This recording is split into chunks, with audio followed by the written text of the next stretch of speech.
15வது ஆண்டு முடிவடையும் தருணத்தில் நீ என் மீது 2 செயல்களை செய்ய வேண்டும் என்றான். அவன் அரிசி மணிகளை அவளின் கைகளில் கொடுத்தான். வலது கையிலிருந்து அரிசியை எறிந்தால் நான் என் உண்மையான உருவத்தில் காட்சி தருவேன். ஆனால் இடது கையிலிருந்து அரிசியை எறிய மறந்தால் நான் உன்னை மீண்டும் சந்திக்க முடியாது என்றான். இளவரசி தன்னம்பிக்கையுடன் வலது கையில் இருந்த அரிசியை எறிந்தாள்.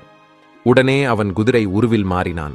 ஆனால் அவள் பதற்றத்தில் இடது கையில் இருந்த அரிசியை எறிய மறந்துவிட்டாள்.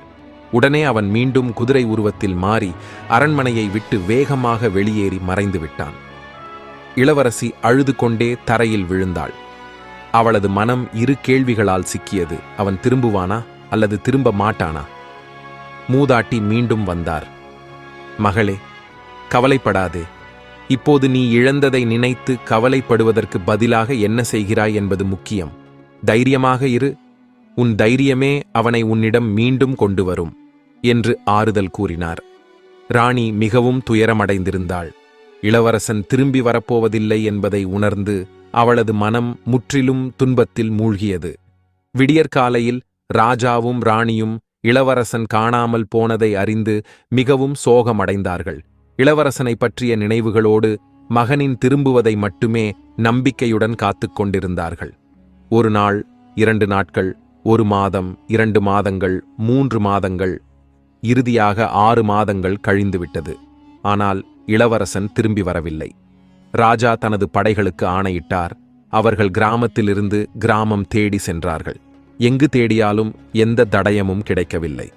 இதற்கிடையில் ராணி தனது மனவேதனையால் மிகவும் துயருற்றாள். நான் என்ன பாவம் செய்தேன்?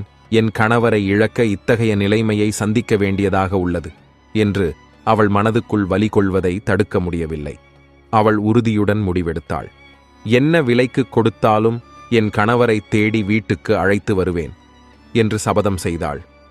ராஜா மற்றும் ராணி தங்கள் மருமகளின் உறுதியை பார்த்து, மகளே, நீ எங்கும் செல்லலாம், எதை வேண்டுமானாலும் செய்யலாம். ஆனால் எங்கள் மகனை மீண்டு கொண்டு வர வேண்டும். கடவுள் உன்னை வெற்றி பெறச் செய்யட்டும் என்று ஆசீர்வதித்தார்கள். ராணி மாறுவேடத்தில் சாதாரண செட்டியார் வீட்டு பெண் போல நடிக்கத் தொடங்கினாள்.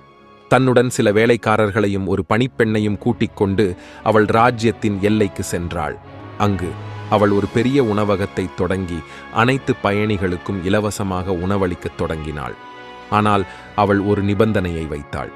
அந்த உணவை சாப்பிட விரும்பும் அனைவரும் தங்கள் வாழ்க்கையில் நடந்த ஆச்சரியமூட்டும் சம்பவங்களை அவளிடம்